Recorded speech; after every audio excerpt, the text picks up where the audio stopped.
Pai, do Filho e do Espírito Santo. Amém. O anjo do Senhor anunciou a Maria, ela concebeu do Espírito Santo. Ave Maria, cheia de graça, o Senhor é convosco, bendita sois vós entre as mulheres, bendito é o fruto do vosso ventre, Jesus. Santa Maria, Mãe de Deus, rogai por nós, pecadores, agora e na hora de nossa morte. Amém. Eis aqui a serva do Senhor, faça-se em mim segundo a vossa palavra. Ave Maria, cheia de graça, o Senhor é convosco, bendita sois vós entre as mulheres, bendito é o fruto do vosso ventre, Jesus. Santa Maria, Mãe de Deus, rogai por nós, pecadores, agora e na hora de nossa morte. Amém. E o Verbo divino se fez carne e habitou entre nós. Ave Maria, cheia de graça, o Senhor é convosco, bendita sois vós entre as mulheres, bendito é o fruto do vosso ventre, Jesus. Santa Maria, Mãe de Deus, rogai por nós, pecadores, agora e na hora de nossa morte. Amém. Rogai por nós, Santa Mãe de Deus, para que sejamos dignos das promessas de Cristo.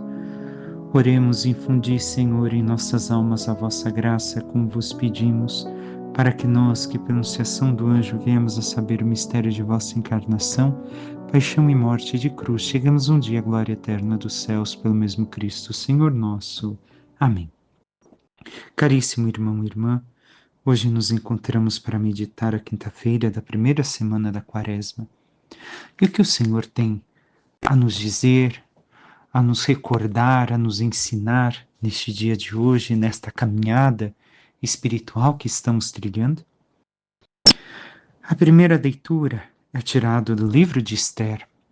Muita gente fala, não tem mulheres tanto na Bíblia e tal.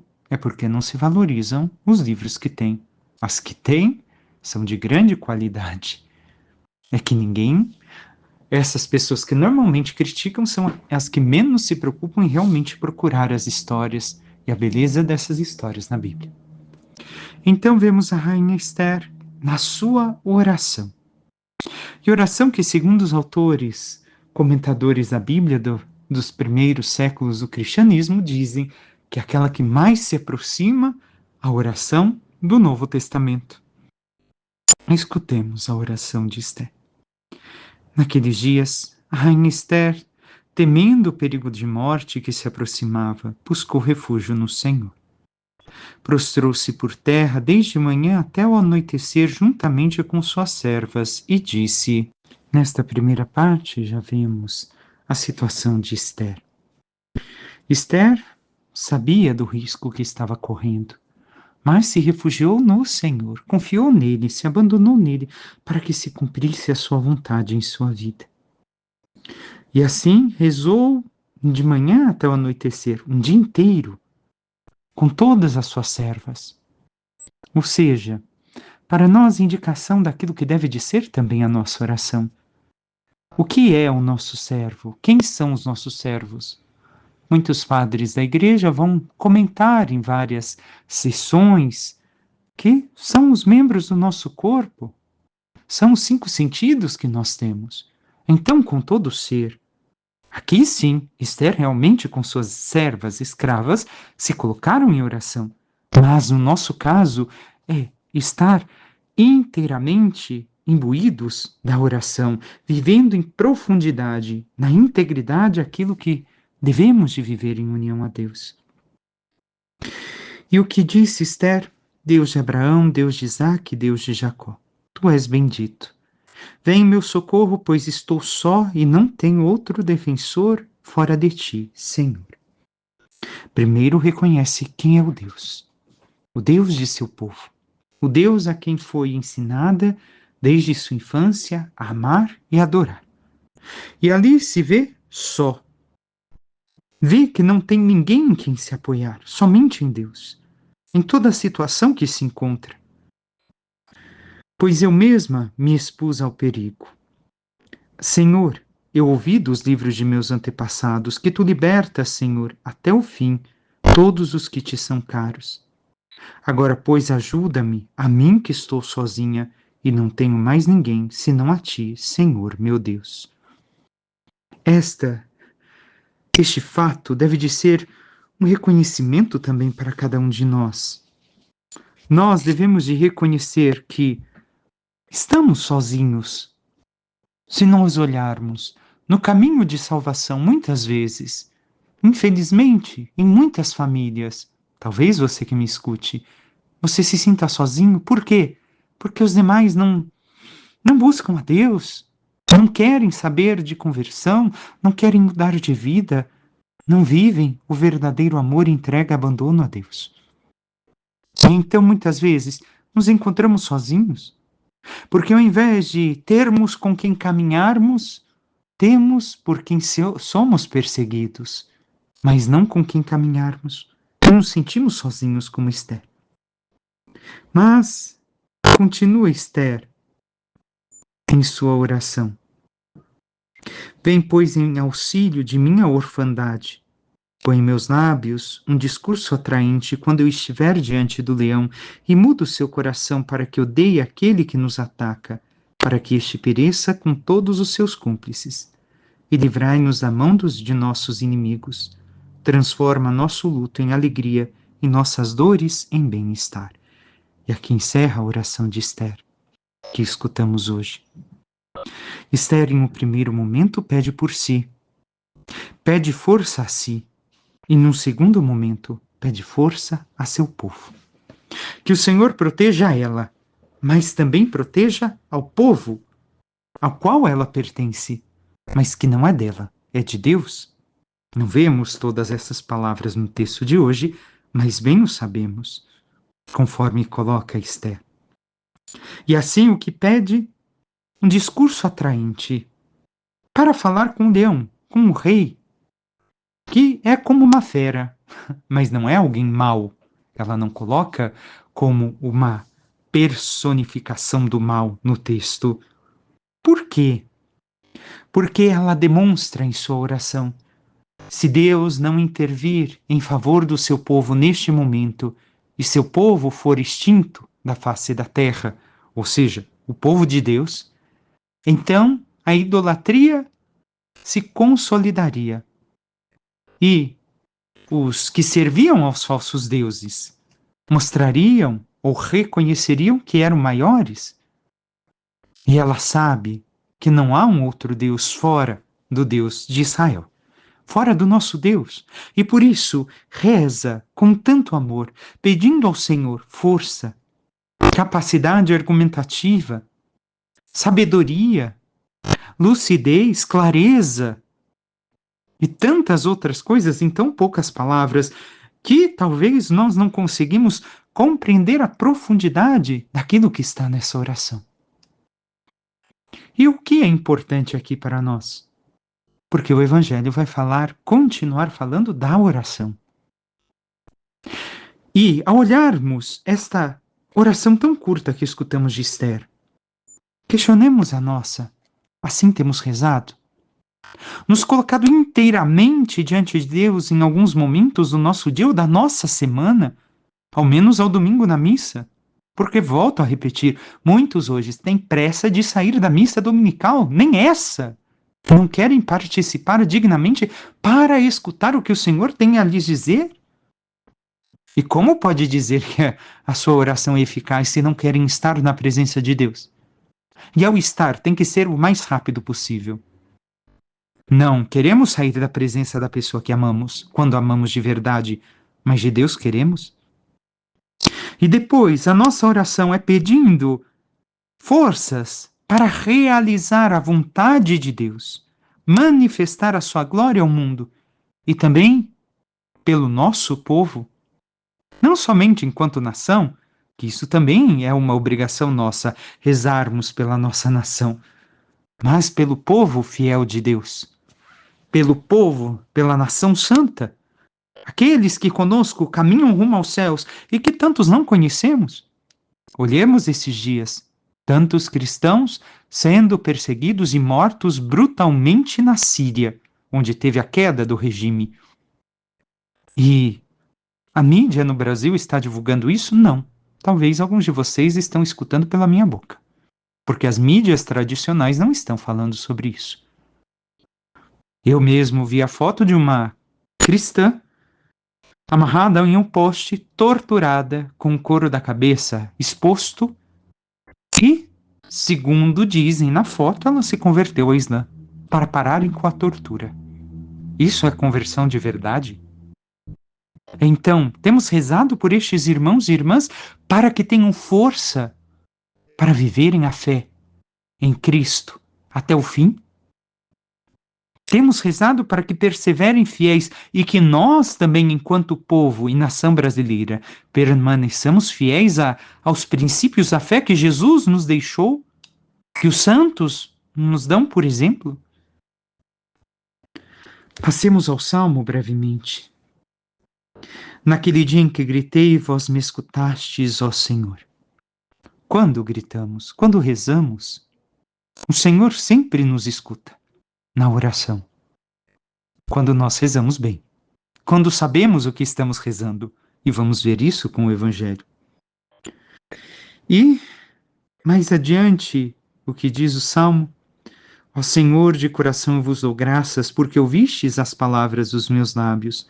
Perante os vossos anjos vou cantar-vos, e ante o vosso templo vou prostrar-me. Nós damos graças ao Senhor por ter escutado as nossas orações. Ai, Padre, mas tanta coisa que eu pedi ainda não aconteceu. Mas você já agradece ao Senhor reconhecendo que Ele vai te conceder? Não aquilo que você quer, mas aquilo que é bom para você, que é bom para mim. Muitas vezes não fazemos, irmão e irmã. Este salmo nos diz que devemos render graças ao Senhor. Após rezarmos, pedirmos, glorificarmos, dar graças, confiando que o Senhor vai realizar, vai nos atender naquilo que é necessário para a nossa salvação. Que aprendamos também a ter este momento, este ato, nas nossas orações. Passemos ao Evangelho. Hoje escutamos São Mateus. Naquele tempo disse Jesus aos seus discípulos: Pedi-vos será dado, procurai e achareis, batei e a porta vos será aberta.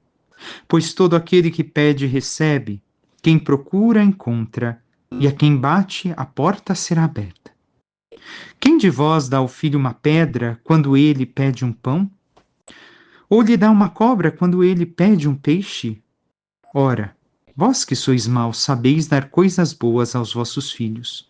Quanto mais o vosso Pai que está nos céus dará coisas boas aos que lhe pedirem. Tudo quanto quereis que os outros os façam, fazei também a eles. Nisto consiste a lei e os profetas.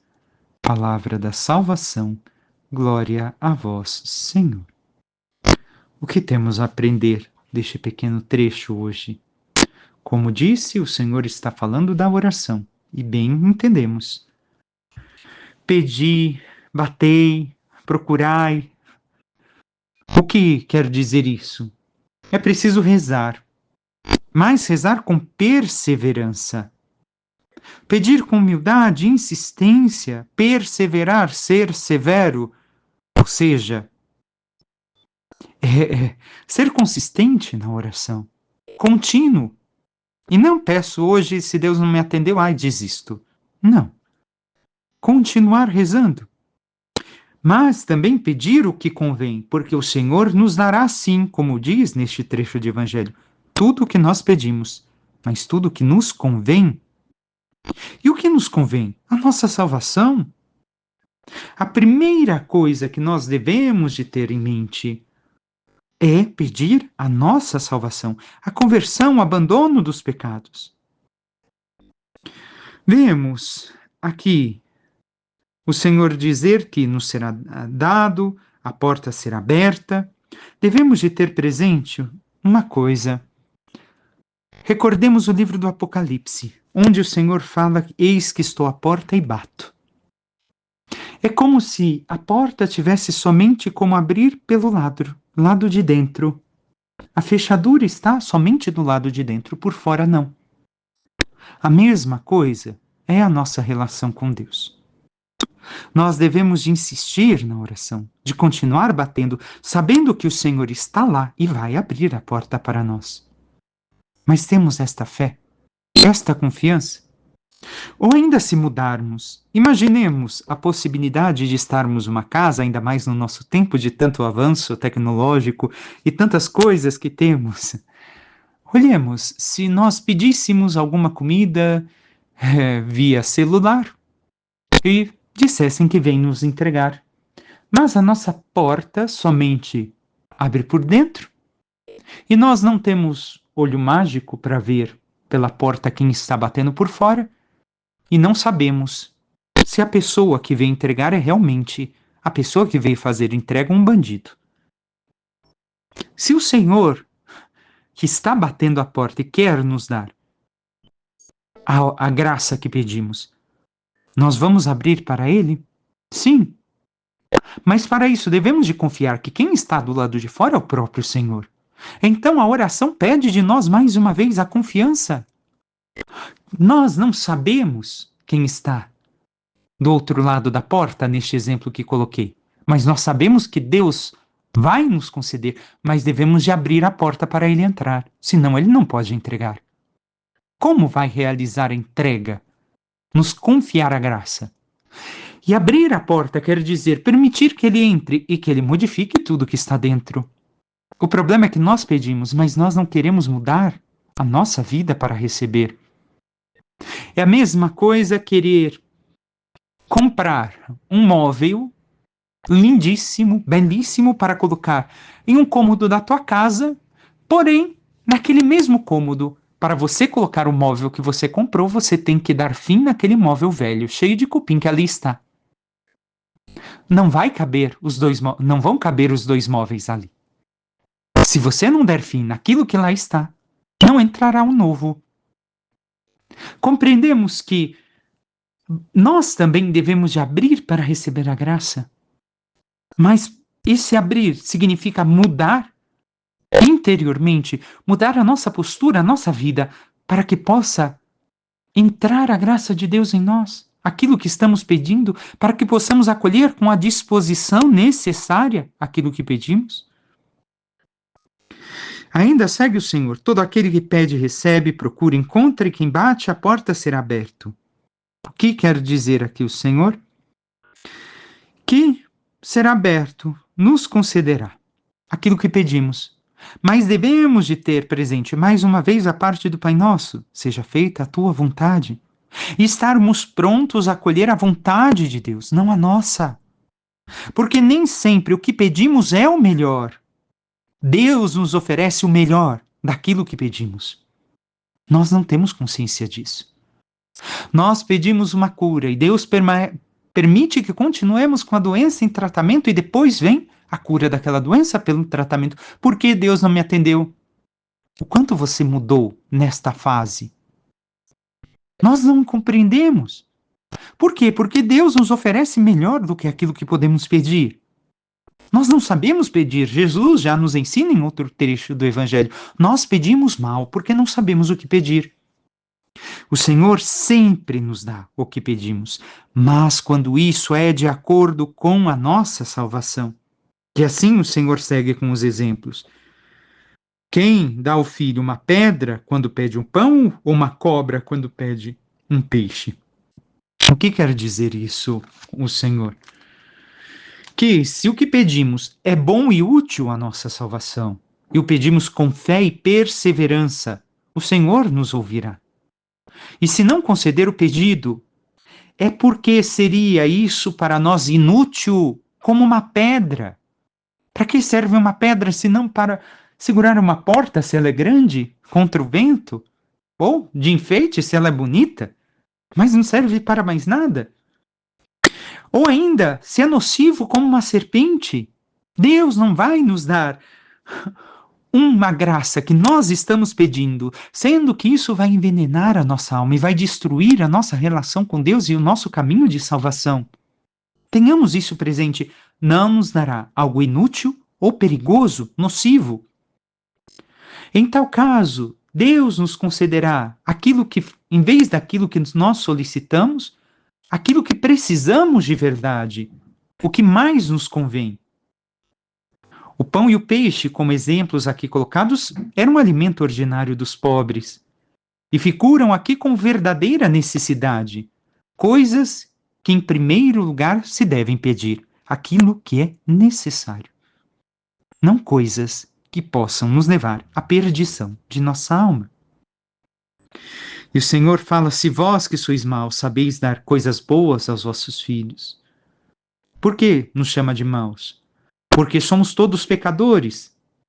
E ainda o melhor dentre nós, não está limpo de culpa. Assim nós devemos recordar que somente Deus é bom. Todos nós pecamos. Todos nós somos maus. Mas sabemos dar coisas boas aos nossos filhos, aqueles que nós amamos. Imagine Deus para conosco. Então Ele nos dá o que é de melhor. Agora compreendemos este texto? Que Jesus diz nessa frase: quanto mais o vosso Pai que está nos céus. Mas Deus não me deu o dinheiro que eu precisava, Deus não me concedeu tal coisa, eu estou insistindo. Espera, eu estou conseguindo olhar o que Deus está querendo me dar e me ensinar através daquilo que Ele está me dando? Talvez não. Mas Ele está me dando o melhor, o que convém, o que me salva. E por fim, encerra falando: tudo o que quereis que os outros os façam, fazei também a eles. Porque esta é a lei e os profetas. O que o Senhor quer dizer com isso para nós? Que nós devemos de sempre esperar que os outros vão realizar conosco aquilo que nós fizermos. Então, por isso, nós devemos de amá-los sempre. Aquilo que nós queríamos ou gostaríamos que eles fizessem para nós naquele momento e circunstância em qual nós estamos passando ou que eles estão passando, assim devemos de agir. Por quê? Porque nós devemos de viver esta lei do amor, perdoando aos demais, sendo justos, honestos, praticando o exercício da caridade e o amor aos inimigos. Então que possamos aprender a rezar deste modo e a praticar a oração com amor sincero, para que, vivendo aquilo que o Senhor nos ensina e nos pede, alcancemos um dia a sua glória. Peçamos à Santíssima Virgem Maria, nossa Mãe, que interceda por cada um de nós e nos ajude a reconhecermos tudo aquilo que nós necessitamos para a salvação de nossa alma, para a nossa conversão, e que nos ajude a pedir a Deus tudo aquilo que nos convém e que é necessário, que saibamos aceitar também a resposta da oração que Ele nos dá, para que, vivendo tudo que o Senhor nos ensina, possamos alcançar um dia a participação da sua glória. Louvado seja nosso Senhor Jesus Cristo, para que sempre seja louvado. Por intercessão da Santíssima Virgem Maria, de todos os santos e anjos de Deus, desça sobre vós, vossas famílias e tudo que vos pertence, a bênção do Deus Todo-Poderoso, Pai, Filho e Espírito Santo. Amém. Um excelente dia a todos.